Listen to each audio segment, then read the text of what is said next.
आज महाराज जी की बात जिहादियों को मिर्ची के रूप में लग रही होगी। बिल्कुल, आए दिन पाकिस्तान से फोन आते हैं, मेरे पास कॉल डिटेल दिखा सकता हूँ, रोज 3-4 पाकिस्तान से फोन आते हैं, क्योंकि हमने जब तंत्र जिहाद उजागर किया, उसके एक वीडियो हमने पोस्ट किया था, तो वीडियो के ऊपर फतवा जारी हो गया था हमारे, और लगभग उस पे 12,500 कमेंट है, उसमें से 11,000 कमेंट जिहादियों ने किया हुआ है। तंत्र विद्या की बात करी थी महाराज जी, जी। तो उसको लेकर काफी लोगों में अंधविश्वास रहता है, तो हमें इससे डरना चाहिए या जागना चाहिए? सबसे पहले तो हमें ये समझना चाहिए कि तंत्र क्या है और मंत्र क्या है। तंत्र मंत्र से लोग डरते हैं, इस नाम से डरते हैं, लेकिन डरने की कोई बात ही नहीं है।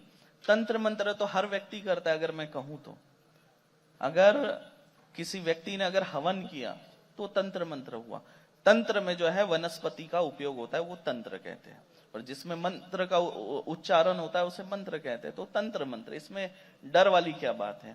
लेकिन जो है इसे गलत तरीके से पेश किया गया है, और तंत्र विद्याएं होती है। इसका उदाहरण जो है रावण संहिता, डांबर तंत्र, और कई तरह के ऐसे तंत्र के ग्रंथ है, उसमें उल्लेख है, रावण संहिता में उल्लेख है। और भूत प्रेत होते हैं, इसका भी उल्लेख है। गोकर्ण की कथा में मिलता है कि वो प्रेत बन गए थे।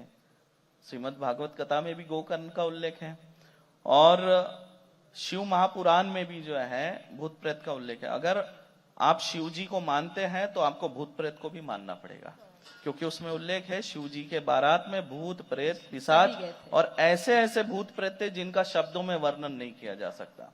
तो अगर आप शिव जी को मानते हैं तो प्रेत को नहीं नकार सकते, प्रेत को नकारेंगे तो फिर आप शिव जी को भी नहीं मान सकते।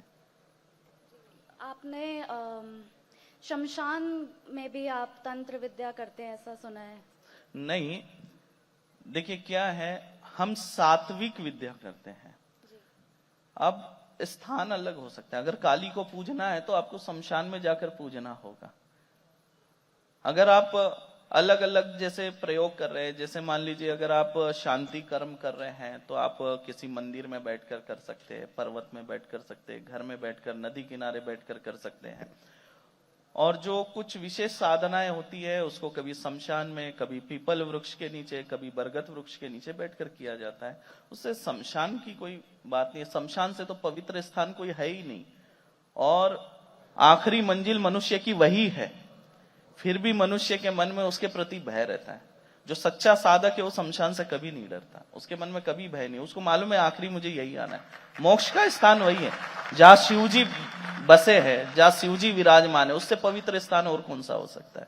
नहीं हो सकता जी। और मैंने सोशल मीडिया और टीवी पर ये भी देखा है कि आपके आश्रम में मेनका गांधी जैसे नेता भी आती है, तो ऐसा क्या खास है, ऐसा क्या है? कई नेता आते हैं हमारे यहाँ, लेकिन वो अपनी परेशानी लेकर आते हैं जो भी उनके जीवन में है, और माँ के आशीर्वाद से वो दूर हो जाता है। और माँ मातंगी दिव्य धाम में लिखी गई पर्ची जो भविष्य बताती है, और भविष्य आज तक हमारा गलत नहीं हुआ।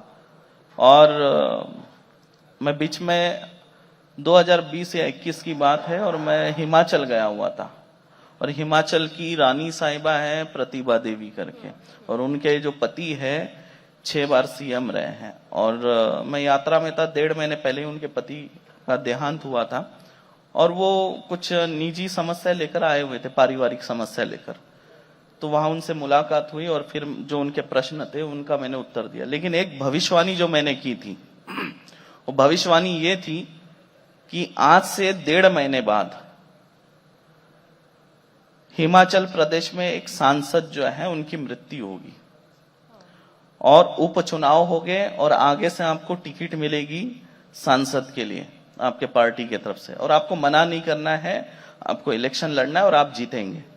और वो जीते भी। और 1.5 महीने, जैसे मैंने कहा था, 1.5 महीने में ही एक सांसद की मृत्यु हुई, और उसके बाद जो उनको टिकट मिली, चुनाव लड़े और जीते।